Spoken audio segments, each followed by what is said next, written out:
जैसे हमें जाट बोला जाता है, SC ST वालों को अगर देखो चमार, चमार उनकी कास्ट है, वो गाली नहीं है, लेकिन उनको ऐसा लगता है कि अगर हमने ये बोल दिया ये चमार है, ठीक है, तो उन्हें ये लगता है कि उन्हें गाली दे दी। इसी बात पे हाँ ठीक है FIR करा दो भाई, ये हमें चमार चमट्टा जो भी है ये बोल रहे हैं, नहीं करना चाहिए ऐसा। हमें जाट बोलते हैं, हमें जाटों से अलग भी और भी बहुत सारी चीज़ें बोली जाती हैं, जैसे SC ST बोलते हैं, उन पर लग गई तो हमारे उस पर भी बोलने लगनी चाहिए। और नगीना सांसद के लिए कुछ भी बोल दिया जाता है, क्योंकि वो अभी एक हमारा केस हुआ था उत्तर कुमार वाला, जिसमें जो भव्या जी हैं वो भी दलित समाज से थी, उनका साथ उन्होंने क्यों नहीं दिया? वो वहाँ पहुँचते हैं जहाँ उन्हें TRP चाहिए, जहाँ उन्होंने पहले से ही अपना नाम बना रखा है, वो वहाँ पहुँचते हैं, वहाँ सब पहुँच गया, पूरा पॉलिटिक्स पहुँच गया। जो कपसाड़ वाला जो केस हुआ है अभी मेरठ में, ये वहाँ क्यों नहीं पहुँच पाया? इसने अपनी वीडियो तो बनवा दी, पीछे से बाइक पे भाग रहा हूँ मैं, फ्लाईओवर के नीचे भाग रहा हूँ, वहाँ क्यों नहीं पहुँचा ये? और इसके कहने से जो वो एक रोहिणी घावरी है, जिसके पास पूरे प्रूफ है हर तरीके से, वो भी दलित समाज की बेटी है, वो कोई अलग समाज से नहीं आ रही कि उसकी सुनवाई नहीं हो रही, वो वहाँ बैठी है, उसके पेरेंट्स के ऊपर FIR करा दी। सांसद होने का इतना गलत फायदा उठा रहा है ये भी, ये अपनी जाति के लिए कि 1 मिनट लगती है, 1 कॉल लगती है, हर जगह कभी डोली शर्मा के ऊपर इसने FIR करा रहा है, कभी रोहिणी घावरी के ऊपर करा रहा है, कभी भव्या के ऊपर करा रहा है, उर्मिला सनावर ने आवाज उठाई दूसरे किसी मुकदमों में, किसी लेडीज के लिए, दलित बहनों के लिए, तो उस पर मुकदमा डलवा दिया। तो ये SC ST का गलती तो फायदा उठाया जा रहा है। इसी के पीछे पूरा समाज जो है, जाटव समाज जो है, उसके पीछे इसीलिए लग रहा है, इसीलिए उसे पूरा भगवान का रूप दे दिया गया। ये तो भगवान है। 90% ही नहीं, 95% जो केसेस हैं SC ST में, वो झूठे मुकदमे डाले गए हैं। यहाँ से जा रहे थे, हमें गाली दे दी, हमारे साथ मारपीट कर दी, तो उसी पे उनकी FIR दर्ज हो जाती है। SC ST बोलने पे ही ठीक है FIR हो गई है। हम केस देखे होंगे, कभी लगा कि SC ST में जो गलत झूठा फंसाया गया, आपने कभी देखा इस तरीके से? मैं यहाँ गाज़ियाबाद डिस्ट्रिक्ट कोर्ट में करीब 7-8 साल से प्रैक्टिस कर रहा हूँ। करीब 90% से ज़्यादा मुकदमे ऐसे हैं जिसमें कि झूठा ही ब्लेम किया जाता है। SC ST में झूठा लगा जी दिया। जी जी जी इसका बहुत ही गलत प्रयोग किया जा रहा है जी। तो ऐसा ही SC ST, अब जनरल जो स्टूडेंट है उनके लिए बचा क्या है, वो कहाँ जाए? UGC बिलाते ही पूरे देश में बवाल मच गया। पूरा देश सोचने पर मजबूर हो गया कि आखिर जाति बताने की क्या ज़रूरत पड़ गई। उसके बाद उच्च न्यायालय ने उस पर रोक लगा दी। वकील की टीम हमारे साथ मौजूद है, जानने की कोशिश करेंगे आखिर ऐसा क्यों हुआ, क्या कारण रहा इसके पीछे। एक तो जो 2000 UGC सन 2000 का जो UGC बिल था, उसमें क्या था कि 2012 का, उसमें था क्या कि जो OBC जाति थी इसको उसमें नहीं जोड़ा गया था। दूसरा, जो इसमें जो पीड़ित छात्र थे, सपोज करिए जिसने शिकायत की है, और अगर शिकायत झूठी निकलती है तो उसमें प्रावधान था कि उसको उसके खिलाफ या तो फाइनेंशियल कोई स्टेप लिया जाएगा या उसे यूनिवर्सिटी या कॉलेज से निकाला जाएगा। अब जो 2026 का जो कानून आया उसमें क्या है कि ना तो उसके खिलाफ कोई एक्शन लिया जाएगा अगर शिकायत झूठी निकलती है, प्लस OBC जो जाति है उसको उसमें जोड़ लिया गया है। तो अब इसमें है क्या कि जो स्वर्ण जाति के जो छात्र छात्राएं हैं, बच्चे हैं, वो ये महसूस कर रहे हैं कि हमें पहले ही आरोपी, सिर्फ बचे वही कि हमें पहले ही आरोपी बना दिया गया है। इसका मतलब आरोप तो हम पे थोप दिया गया ना कि हम ही ये अपराध करेंगे। अगर यही अपराध जनरल जो कैटेगरी है उसके खिलाफ होता है तो वो कहाँ, किस नियम के खिलाफ, उनके खिलाफ जो SC ST छात्र हैं या OBC छात्र हैं, वो उनके खिलाफ क्या कार्रवाई की? ऐसा कोई प्रावधान नहीं है। अब जो सुप्रीम कोर्ट ने रोक लगाई, मुख्य बिंदु यही है कि एक तो जो SC ST छात्र हैं जो इन पर जो झूठी शिकायतें लेके आते हैं, इसके लिए कोई भी इनके खिलाफ एक्शन नहीं होगा, ना ही इन्हें यूनिवर्सिटी से निकाला जाएगा, ना ही इन पर जो फाइनेंशियल एक पेनल्टी या कोई दंड दिया जाता था वो भी नहीं है। तो इस करके भी सुप्रीम कोर्ट ने इस पर अच्छा, आपने तमाम केस देखे होंगे, कभी लगा कि SC ST में जो गलत झूठा फंसाया गया, आपने कभी देखा इस तरीके से? मैं यहाँ गाज़ियाबाद डिस्ट्रिक्ट कोर्ट में करीब 7-8 साल से प्रैक्टिस कर रहा हूँ। करीब 90% से ज़्यादा मुकदमे ऐसे हैं जिसमें कि झूठा ही ब्लेम किया जाता है। SC ST में झूठा लगा जी दिया। जी जी जी इसका बहुत ही गलत प्रयोग किया जा रहा है, सिर्फ अपनी किसी और खुन्नस को निकालने के लिए या किसी और मैटर में चीज़ों को फंसाने के लिए। अगर रेप पीड़िता SC ST कैटेगरी से बिलोंग करती है तो उसमें SC ST और जोड़ दी जाती है ताकि और उस पर मतलब एक जी प्रेशर बन सके जी। जिस चीज़ से जो तो ऐसा ही SC ST है। अब जनरल जो स्टूडेंट है उनके लिए बचा क्या है, वो कहाँ जाए?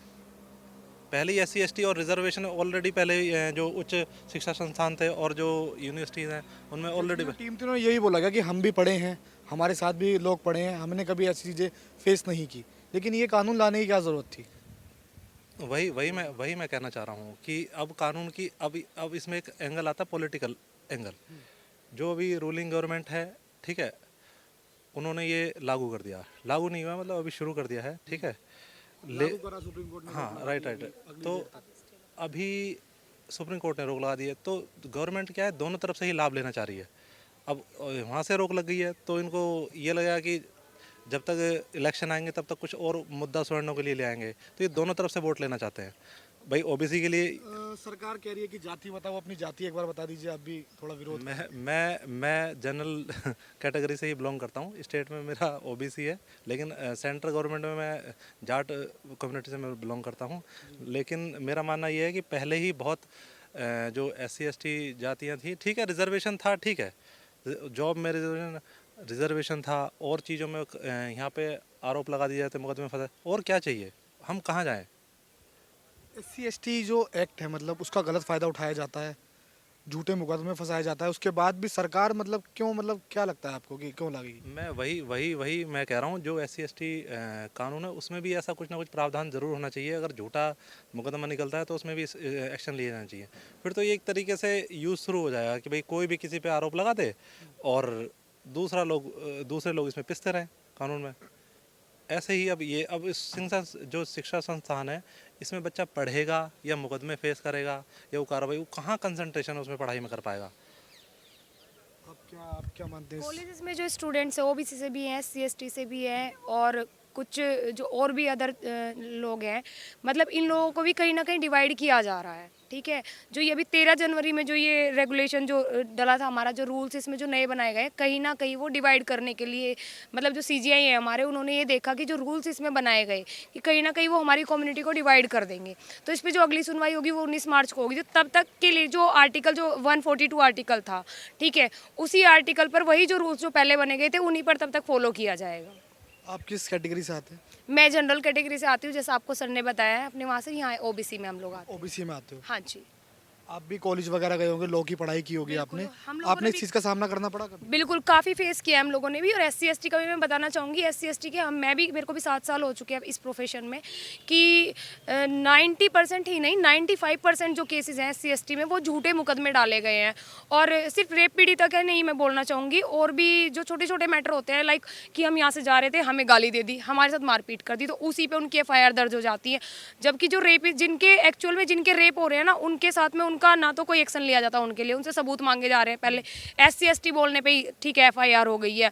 तो ऐसे ही हम लोगों के लिए भी ये चीज़ें होनी चाहिए, इक्वलिटी होनी चाहिए। मेरा कहना ये है कि कोई भी भेदभाव नहीं होना चाहिए, और इसीलिए इस पर स्टे भी लगा, इसीलिए इस पर रोक लगी है कि इसमें इक्वलिटी नहीं, डिवाइड करने के लिए ये रूल्स आए हैं, जो है बस यही है। कई लोग विरोध कर रहे हैं, कह रहे हैं कि कुछ और चाहते हैं, हमें दबाया जा रहा है, विरोध तो सरकार वही जो लोग कर रहे हमें हैं ना। उठाना चाहती थी। विरोध जो है सबसे ज़्यादा SC ST जो है वही लोग ज़्यादा विरोध कर रहे हैं। कॉलेज के जो स्टूडेंट्स हैं वो तो डिमांड ये कर रहे हैं कि इक्वलिटी होनी चाहिए हर जगह। जो बच्चे हैं। हाँ बिल्कुल, स्टूडेंट्स तो सबसे ज़्यादा फेस करेंगे, हम लोग तो फेस करके आए हैं, जो अब के जो स्टूडेंट्स हैं वो सबसे ज़्यादा फेस करेंगे, क्योंकि वो ना 2 पार्ट में डिवाइड हो जाएंगे। जनरल एक साइड हो जाएगी और ये SC ST OBC ऐसे सब इधर इधर हो जाएगा। तो इसलिए इस पे जो रूल्स जो अब बने थे ना, उनसे अलग रूल्स कुछ नया निकल के आना चाहिए जो सब में इक्वलिटी लेके आए। गलत फायदा उठ सकता था इस चीज़ का। बिल्कुल बिल्कुल, बहुत इसका मतलब देखो, CGI जी खुद ये चीज़ बोल रहे हैं, जो हमारे सूर्यकांत जी हैं, कि जो रूल्स जो मतलब उन्होंने जब उस चीज़ को रीड किया ना, जो डला है, कि उन रूल्स का ना बहुत ज़्यादा गलत फ़ायदा उठाया जा सकता था, जिस तरीके से SC ST पे उठाया जा रहा है। सर यूथ के लिए कोई ज़रूरत थी इस चीज़ की, मतलब यूथ में जो स्टूडेंट है पढ़ रहे हैं उनके लिए ज़रूरत थी इस चीज़ की? बिल्कुल ज़रूरत नहीं थी। यूथ में जातिवाद पे कानून बनाना ये कोई भी ज़रूरी नहीं था। ज़रूरी था तो कि शिक्षा संस्थान जितने भी हैं उनमें शिक्षा की क्वालिटी को बेहतर करना, जो गैप है रिजर्वेशन का या अदर चीज़ों का उसको भरपाई करना, ना कि इस जाति। मैं फिर कह रहा हूँ कि अभी हुआ क्या है कि तीसरी एक शर्त जो सुप्रीम कोर्ट ने जिस पर रोक लगाई है, पहले जो शिक्षा संस्थान थे उन पर ये नहीं था कि आप इसको लागू करें या नहीं, अब इस पर ज़रूरी कर दिया है। सुप्रीम कोर्ट ने बोला कि हम अमृत महोत्सव बना रहे हैं, आज़ादी का अमृत महोत्सव बना रहे हैं, और उसके बावजूद भी आप बच्चों में भेदभाव डाल रहे हैं, यार कहाँ जी रहे हैं? यही हम कह रहे हैं, हम इसका समर्थन करते हैं कि इसमें इसको ना भेदभाव को बढ़ावा ही मिलेगा। अब सपोज करिए अगर स्वर्ण जाति के किसी बच्चे के साथ रैगिंग होती है, वो कहाँ जाए, वो किस धारा या किस रूल या किस कानून के अंतर्गत कहाँ कंप्लेंट करे। अगर उसकी रैगिंग होती है, ठीक है, रैगिंग होती है, उसी के खिलाफ कुछ शब्द अपशब्द या वट कुछ भी बोला जाता है, उसको मानसिक रूप से या कुछ अभद्र टिप्पणी की जाए, वो कहाँ जाए। जब आप इस चीज़ की स्टडी कर रहे थे तो आपको कैसा लग रहा था, कैसे रूल्स आए हैं, ये क्या कर रही है गवर्नमेंट, क्या लगा आपको? गवर्नमेंट तो देखो सिर्फ उन्हीं लोगों के बारे में सोच रही है, हम लोगों के बारे में तो सोच ही नहीं रही। जनरल कास्ट के बारे में नहीं सोच रही, ओबीसी के बारे में नहीं सोच रही है, एससी एसटी की। ठीक है, हम मानते हैं, हम ये नहीं बोल रहे हैं कि एससी एसटी ने जो एससी एसटी का जो कानून बना है वो गलत बना है। कहीं ना कहीं लोगों के साथ पहले से गलत होता हुआ है, लेकिन जिनके साथ गलत हो रहा था ना, उन लोगों से हटके जो अब की जो जनरेशन आ रही है वो उस चीज़ का नाजायज जो फ़ायदा है वो उठाती चली गई। ठीक है, तो उस वजह से हम ये बोल रहे हैं कि ये जो कानून है ये सबके लिए इक्वल बनना चाहिए, कि सिर्फ उन्हीं के लिए नहीं बनना चाहिए, हर कास्ट के लिए बनना चाहिए। क्योंकि सिर्फ उन्हीं को थोड़ी ना गाली गलौज की जाती है, गाली गलौज तो हमें भी की जाती है, हमें भी उल्टे सीधे नाम दिए जाते हैं, उन्हीं के थ्रू बोला जाता है हमें भी। तो हमारी कास्ट है, हमें बोला जाता है जाट है। हाँ, मजाक मस्ती चलती रहती है। ठीक है, दोस्तों में भी चलती है। अगर ये चीज़ें होने लगी तो कॉलेज जो स्टूडेंट्स हैं ना, वहाँ डेली एक नया मुकदमा डलेगा, वो अपनी पढ़ाई छोड़ के और वो कोर्ट कचहरी में घूमेंगे अगर ये चीज़ें होने लगी। ठीक है, अब जैसे मैं ओबीसी समाज से आता हूँ सर। हाँ क्या जी, कहना चाहोगे यूजीसी बिल के बारे में? अब सुप्रीम कोर्ट ने इस पर रोक लगा दी। देखो यूजीसी बिल पे जो सुप्रीम कोर्ट ने स्टे किया है ये बहुत वैसे तो ठीक किया है, स्टे कर दिया, क्योंकि इसको लेकर काफ़ी मुद्दे उठाए जा रहे हैं। लेकिन जैसे ये जाति धर्म को लेकर टारगेट करके एक तरीके से इन्होंने यूजीसी कानून बना दिया। अब कोई एससी एसटी वाला हमको बोलेगा कि भाई गाली गलौज कर दी और एससी एसटी लंप पे लगवा देगा, तो हमारे लिए क्या कानून है? अगर हम हमारे को कोई गाली गलौज करता है तो हम कौन सा ओबीसी कानून में आते हो ना, उसमें ऐड किया गया। नहीं, जैसे हम ओबीसी में आते हैं, जनरल वालों के लिए मैं बोल रहा हूँ, अगर कोई उनको गाली गलौज कर रहा है तो वो क्या बोलेंगे एससी एसटी वालों को? आपको जरूरत नहीं थी इस चीज़ की? जरूरत नहीं थी नहीं, बिल्कुल ज़रूरत नहीं थी हमारे को तो। यही चीज़ मैं बोलना चाहूँगी, मैं यही चीज़ बोल रही थी अभी कि जैसे हमें जाट बोला जाता है, एससी एसटी वालों को अगर देखो चमार, चमार उनकी कास्ट है, वो गाली नहीं है, लेकिन उनको ऐसा लगता है कि अगर हमने ये बोल दिया ये चमार है, ठीक है, तो उन्हें ये लगता है कि उन्हें गाली दे दी। इसी बात पे हाँ ठीक है एफआईआर करा दो भाई, ये हमें चमार चमट्टा जो भी है ये बोल रहे हैं, नहीं करना चाहिए ऐसा। हमें जाट बोलते हैं, हमें जाटों से अलग भी और भी बहुत सारी चीज़ें बोली जाती हैं। मोमडन है, मोमडन भाई भी हैं, उन्हें मुसल्टे कहेंगे, कोई कुछ गांव में अलग अलग नामों से, कुंची वुंची पता नहीं क्या, क्योंकि वो ऐसे करके अपनी बीएड ऐसे रखते हैं, ऐसे ऐसे उनको नाम दिए जाते हैं। तो हम सब के लिए कानून बनने चाहिए। इस तरीके की कोई हमें इस तरीके से उंगली उठा रहा है, गाली दे रहा है, तो जैसे एससी एसटी बोलते हैं उन पर लग गई तो हमारे उस पर भी बोलने लगनी चाहिए। फिर तो कोई भी फायदा उठा ले। फायदा उठा रहे हैं भाई, फायदा उठा रहे हैं। तो हम कहते हैं जैसे फायदा तो हमारे भाई लिए उठा रहे हैं। अभी एक केस आया था बीच में कि एक लड़के ने प्रपोज करा था एक लड़की को। जी जी, उसने मना कर दिया लड़की ने। बताओ उस पर यूजीसी का कानून वहाँ पे एससी एसटी का लगवा दिया उसने। बताओ गलती ना होने में 50,000 देने पड़े उसके पिताजी को, किसकी जिंदगी खराब ना हो जाए। तो हम कह रहे हैं जैसे हम लोगों के लिए नहीं बनाना तो उनके लिए भी नहीं बनना चाहिए। इक्वलिटी रहनी चाहिए हर जगह सबके लिए। वो तो उस चीज़ का नाजायज फायदा उठा रहे हैं ना। अब अगर किसी दो लोगों के साथ में एक्चुअल में ऐसा कुछ हुआ है, जब हमारी सुनवाई हो रही है, चाहे वो लेट हो रही है, तो उनकी भी होगी। कानून सुन रहा है ना। कानून में पता क्या है, एक तरीके से ये है कि बस एससी एसटी वालों की एक तरीके से सुनी जाएगी और तुरंत ही मुकदमा दर्ज कर दिया जाएगा। ऐसे कौन सुनेगा? पहले या तो दोनों पक्षों की सुनो ना आप, गलती किसकी है फिर उसके ऊपर मुकदमा दर्ज करो ना, उसके ऊपर केस चलाओ। लेकिन एक ही पक्ष की सुनने के बाद कि आप मैंने आपको बोल दिया दलित तो आप या कुछ मैंने, मैं आपको एक बात और बताना चाहूंगा, अगर वो गलत भी पाया गया तब भी उस पर कोई मुकदमा नहीं होगा, कभी वो तो ये चीज़ safe रहेगा। गलत है ना। लेकिन है तो गलत ही ना, ये होना क्यों नहीं चाहिए? जब अगर आप गलत कर रहे हो, मैं आपके साथ गलत कर रहा हूँ, तो या तो मेरे को मुकदमा दर्ज होगा या आपके ऊपर होगा। लेकिन देखा जाएगा ना गलती है किसकी। नगीना से सांसद हैं चंद्रशेखर रावण, वो कहते हैं कि अगर ये यूजीसी हटाया गया तो हम सड़कों पर आ जाएंगे। उनका आप ये देखिए कि अगर हम अपने गौ माता के लिए अगर कुछ बोल रहे हैं, जो कुछ ब्राह्मण बहनें हैं वो भी आवाज़ उठाती हैं, और नगीना सांसद के लिए कुछ भी बोल दिया जाता है, क्योंकि वो अभी एक हमारा केस हुआ था उत्तर कुमार वाला, जिसमें जो भव्या जी हैं वो भी दलित समाज से थी, उनका साथ उन्होंने क्यों नहीं दिया? वो वहाँ पहुँचते हैं जहाँ उन्हें टीआरपी चाहिए, जहाँ उन्होंने पहले से ही अपना नाम बना रखा है, वो वहाँ पहुँचते हैं। वहाँ सब पहुँच गया, पूरा पॉलिटिक्स पहुँच गया। जब कपसाड़ वाला जो केस हुआ है अभी मेरठ में, ये वहाँ क्यों नहीं पहुँच पाया? इसने अपनी वीडियो तो बनवा दी, पीछे से बाइक पे भाग रहा हूँ मैं, फ्लाईओवर के नीचे भाग रहा हूँ, वहाँ क्यों नहीं पहुँचा ये?